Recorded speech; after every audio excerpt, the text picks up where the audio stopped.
Welcome to this CarGurus UK review of the Mini Electric, and we're going to kick things off by saying it's not the type of electric car that's going to dazzle you with a vast range from one single charge. Not that this counts against the Mini Electric. Indeed, as we are about to find out, the fact that there is nothing particularly extraordinary about it is almost one of its greatest assets. Styling-wise, to the untrained eye, it doesn't really look any different to any other three-door Mini. Even the charging point is in the same place as the filler for a petrol or a diesel. However, if you look on closer inspection, this grille, for example, is closed and there are some Mini Electric badges dotted around the car. There's another one there. And these 17-inch alloy wheels, personally, I think they look really trendy. However, you can go for a more conventional wheel if that's what you prefer. Move around to the back of the car meanwhile, and it's only another electric badge and the lack of any exhaust pipes that give the game away that this isn't an ordinary Mini. There's no getting away from the fact that this is a small boot. However, the 211 litres is exactly the same as you get in a regular petrol or diesel Mini. What is good is you get this false floor, so you can put your charging cables out of sight there, and to create more space to carry larger loads, you can fold these rear seats down.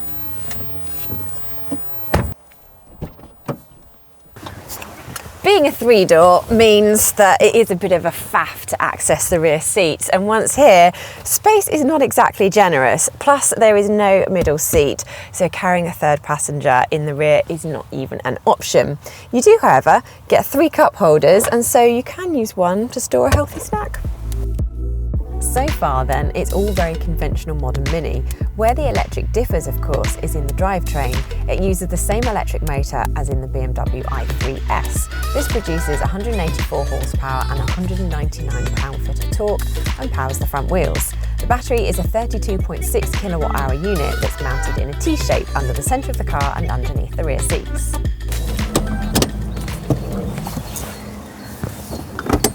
While the first impression when you climb into the front is that it's a very Mini-like interior, there are a couple of touches that are new for the Mini Electric.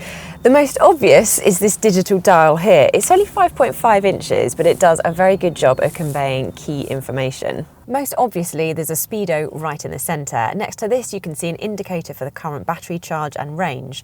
Rather than a rev counter, you get a dial that shows how much power you're using and whether the car is harvesting power from regenerative braking.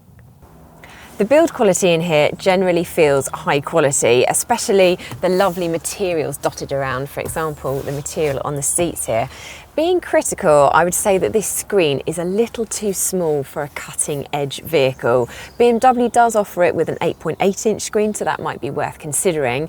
And on the flip side, the infotainment system is easy to use, as are these toggle switches for the driving modes and stability control. And being a Mini, you do feel nicely cocooned in here, and you can get the seat into a really low position and pull the steering wheel right out, so you feel very sporty before you've even set off.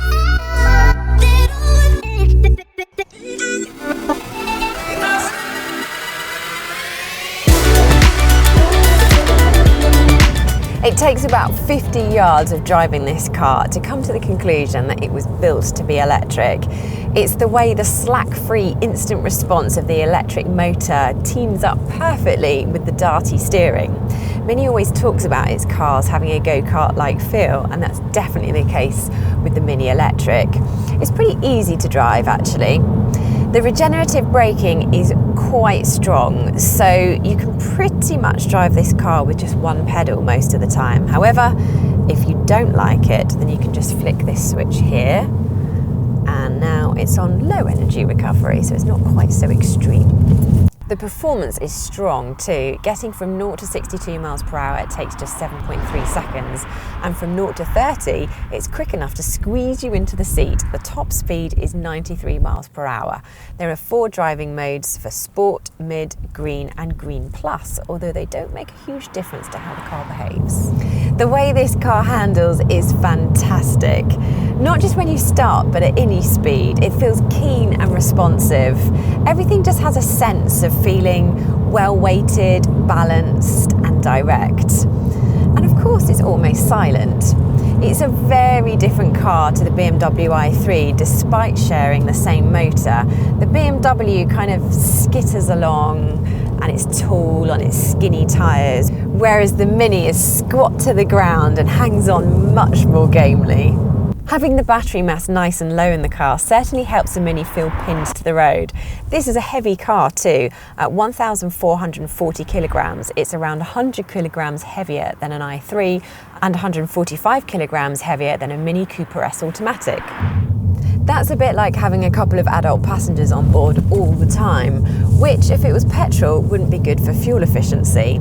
So what about fuel efficiency or range with it being electric? Well, Mini says this car will do up to 144 miles, which isn't very much compared with other cars in its category. However, Mini is adamant that this is enough to suit most drivers' needs. It helps that you can achieve a charge from almost flat to 80% in just 35 minutes if you use a 50 kilowatt rapid charge. Plug in at home using a 7 kilowatt wall box and you can expect a charge to take 4 hours. Ultimately, you'll have to work out if that range suits you. And as with any EV, particularly one where the range isn't huge, it's a real advantage if you can charge it at home. So if you don't have off-street parking, it's possible that the Mini Electric won't be for you. And another thing that might rule it out of contention is the ride, which is pretty tough. Hit a bump or a pothole and you certainly know about it. And at low speeds in particular, the car does tend to fidget. I wouldn't go as far to call it uncomfortable. And if anything, that firm suspension does contribute to that ultra go-kart feeling that you get from a Mini. But that is not going to suit everyone. With prices starting at $24,400, Mini has pitched this electric model to undercut similarly sized electric cars such as the Peugeot E208 and the Vauxhall Corsa E, and both of those cars have longer ranges, which presents a really interesting decision for those who want to make the switch to electric. Do you go for the cheaper and arguably more desirable Mini but live with a smaller range? Or do you pay for the extra range of one of the car's competitors and accept it won't have the Mini's upmarket image or sense of fun?